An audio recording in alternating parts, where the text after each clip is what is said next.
I just saw where Live Nation announced the drive-in concert series, and Darius Rucker is going to be part of that. Concert goers will be able to drive into parking lots of amphitheaters with a maximum of 4 people per car. Tickets go on sale this Friday. Darius is going to be performing at Nissan Stadium July 12th in Nashville.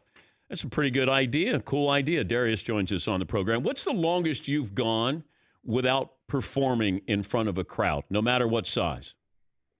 This break. It's probably the longest I've gone since I was 20. That without playing shows. What do you miss most about it? The being on stage is just the feedback of the crowd. I miss that so much. You always could, if you were taking 2 weeks off or 3 weeks off, you always had that show on the calendar that was there. When you were going to play again. So I think I took it for granted a lot. And now looking at the calendar and not knowing when you're going to play again was tough. And it really made me realize how much I love doing what I do. We've talked about the smallest crowd you played in front of with the Blowfish when you guys first started out. Like was it like less than 20? Yeah, like 5. They were all Dean's cousins. What's the single biggest crowd you performed in front of?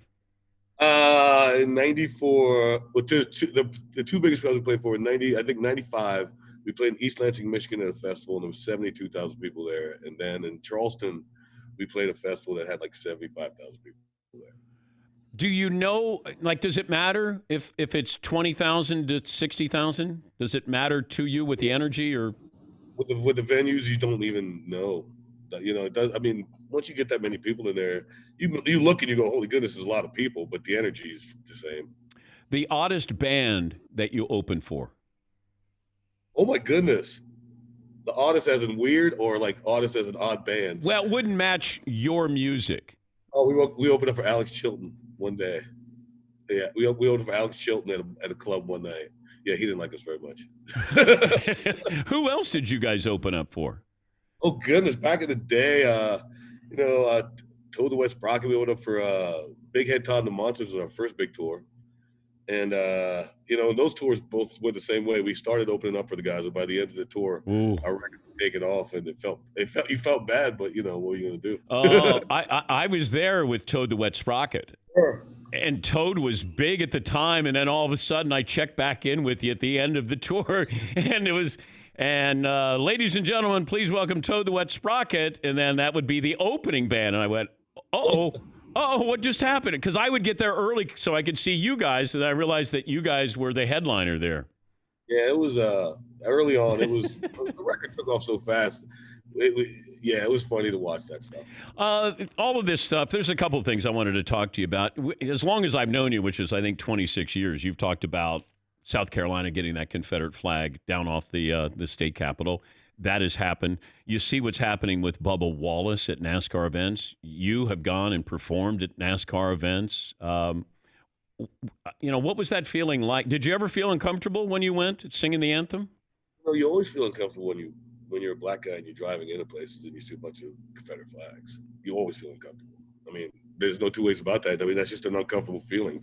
So yeah, I felt uncomfortable, but I get by that stuff. And what happened to Bubba? I mean, when I read that, I really cried. I thought, wow, that's really still where we are. Yeah. That somebody thought that was a cool thing to do. Go do that to, that's just unbelievable, man. That's sad. It's sad that we're still there in the world. And you see these videos of people. I mean, I saw a video yesterday with a woman who was yelling at this crowd that she's going to teach her grandkids to hate you. I was like, what is happening in the world right now? This is unbelievable. Have you met Bubba? I met Bubba. Yeah. Bubba's a great dude, man. I mean, Bubba's a great guy, and Richard Petty to put him in a car, and that was huge for NASCAR. The 43 car too. Yeah, the legendary 43 car that was driven by the King, yeah. and owned by the King now, and it's just that's just. I loved what NASCAR did. I thought it was a big, strong move to make the statement they made, and I guess the hatred is making their statement too. How did you process, what happened in Minneapolis? I watched that video once and couldn't watch it again. To watch a guy die. We watched the guy die, yeah. And it didn't have to happen. and it breaks your heart. And I'm an American. I love this country, and you see that and you just go, man, we got to do better. And you see all this, the protests and everything. This is the first time I felt like it was different. I usually feel like, okay, people are gonna yell and scream, we're gonna talk, and nothing's gonna change. But this time I feel like things are changing. But I've been around you, and people treat you differently because you're famous. But I'm sure you've been driving in a car, and they don't know you're famous, but they know you're driving a nice car, and you get pulled over. Oh, absolutely. Yeah. Absolutely. That happens. I'm not gonna say all the time, but it's happened several times. And they pull me over and they see me, and all of a sudden they make something up, and and then they get my driver's license and let me go. But it's like it happens all the time. It's just it seems like it's the way of life in our country that it happens.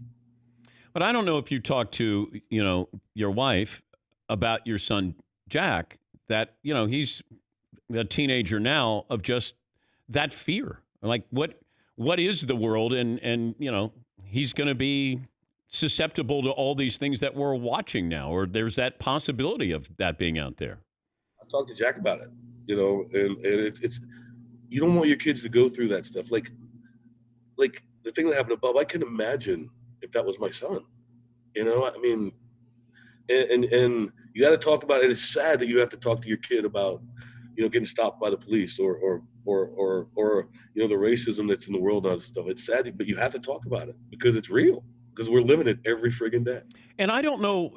I was there in the beginning, but I didn't know that this was going on. But Sony, the drummer for Hootie and the Blowfish, he would say that like you guys had to hear. You had to hear this when you're performing. People would say stuff to you, right?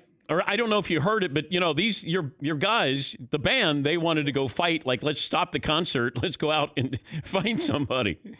That happened several times. You got to figure we're playing in 1989 and 1990. We're playing these frat houses in the SEC, all over the Southeast. And, man, the racist stuff that was said about us while we played, the pairs,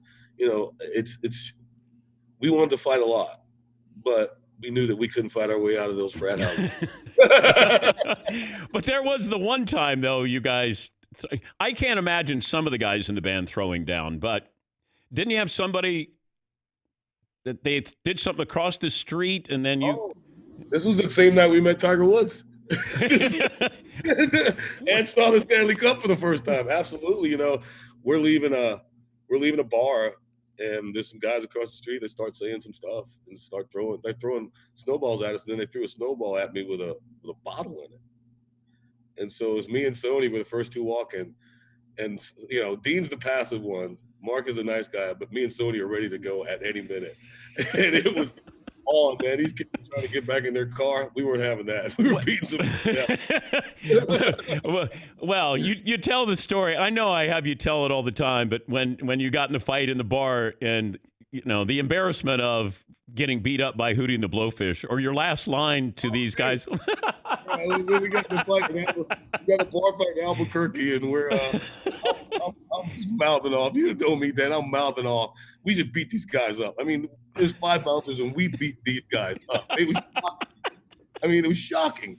And so we're leaving, and I'm mouthing off, and the owner shows up, and he goes, "What's happening? What's happening?" I said, "Man, you need to get some new bouncers." He said, "What do you mean?" I said, "Hootie and the Blowfish just whooped everybody." I just said public enemy. I said, "Hootie and the Blowfish just whipped everybody."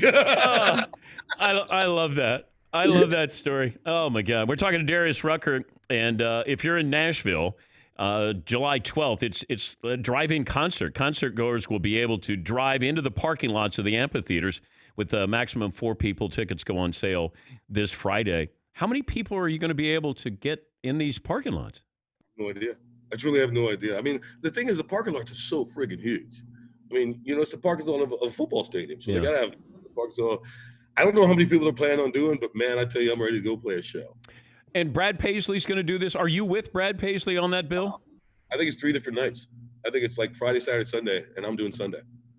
I think every night one band because, you can't switch the bands out and stuff like that. Oh, okay. Did Keith Urban do one of these? Yeah, Keith. I think Keith did the kind of first one that started everybody with the idea. Oh, that's cool. I haven't asked you about your Dolphins. The 2021 Super Bowl champions. No. Next season they're going to be Super Bowl champs. No, in February. In February in Tampa. Yes, we were in the Super Bowl. I'm calling it right now. No, don't do that. No, don't do that. Dual Rookie of the Year and MVP. I'm telling you right now. Don't do that. Don't do that. No, because you know football, but you don't act like it when you talk about the Dolphins. This is my year, man. This is my year. No, but the Dolphins are going to make you cry whether they win or lose. That's true. I'll probably cry more things. It's been a while since you've cried because they did something well, right? Oh, goodness. Yeah, I was 6, I think.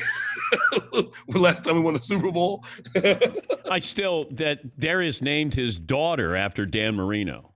Yes, I did. But why didn't you name your son after Dan Marino? I wasn't sure I was going to have another one, so I had to name one of my You could have named your son Shula. We thought about it, yeah. But, no, you didn't. Did you? No. Actually, we have a dog named Shula. Oh, you do? Wait, so you say to your wife, hey, I'm going to, no matter if it's a boy or girl, we're gonna name it after Dan Marino. Yeah. This to honest to goodness, she was okay with it because my daughter was conceived at Dan Marino at Don Shula's, I think, retirement, or Dan's retirement, and in our hotel room there was a life-size picture of Dan over our bed. So she thinks Dan's the reason that Danny came. You got in the mood because you were looking at, look at number 13. It's so hot. That's one of the creepiest things you've ever told me. I know. I can't believe I just told you. I love Dan Marino. I mean, you, honey. I love you, too. Hey, it's good to talk to you. Looks like you're doing all right. McLovin bashes the Beatles all the time. He says they're overrated. You got a Beatles T-shirt. What? McLovin, if you ever say that in front of me, I swear to God, we're going. I mean, no questions asked. We're going. You're smarter than that. The Beatles are the single most important musical entity. I'm talking about Beethoven, Bach, all that stuff. The single most important entity in the history of music. Beethoven? No. Ludwig von Beethoven? Every band that plays today is influenced by the Beatles. They might not know it because they're influenced by some other band that's influenced by the Beatles, but every band today is influenced by the Beatles. You're like the Beatles or your Dolphins. You can't be rational about this. No, you just smoke crack, McLovin. Wow. Wow. But Dad, you made Joe Montana get mad at me, the nicest guy. Now you're making Darius mad at me. Well, I just put it out there because he got a Beatles T-shirt on, and I thought, maybe he should know. McLovin doesn't know anything about music. Yes, I should. Okay, if the Beatles are the best, like they're in their own category, there's nobody at number 2, just out of respect to the Beatles. Right. Who would be 3 on the list? Oh, Stones. Okay. The Stones. And I honestly didn't think that until I read Keith's book. When I read Keith's book, I went, this band is very important to music. They're third. Okay. What about, but now are you talking about musical, like if I put Prince in there or Elvis or anybody, like if I put individuals and bands together on a list, Beatles still 1. Beatles 1. Are Stones still 2? Like that's tough because Prince and Stones and Marvin Gaye, Sinatra. You know who you gonna put 2? That one I'd have to think about because there's some. Yeah, I'd have to think about that one. Did you meet Prince? Once. Did he talk to you? Briefly. Because he was a different cat, man. People would say he might say something to you, he might not. He was a smooth, cool cat, man. I mean, when I met Prince, I thought he was hot, and I don't like that. Did he know who you were? Yeah, he knew who I was. Oh, good. Yeah, because you'd hate for him to say, "And what do you do for a living?" Well, when I met McCartney, he had no idea who I was. None. I don't think McCartney had any idea who I was, no. But is that where somebody says, "Oh, they did Hold My Hand, Hootie and the Blowfish"? Do you think? Oh no, I was at a show and he doesn't do meet and greet, but my manager set up a meet and greet just for me and my family, and yeah, he had no idea who it was. I don't think. Just said, "Oh, it's nice to meet you," and then that was it, and it just went down. I'm trying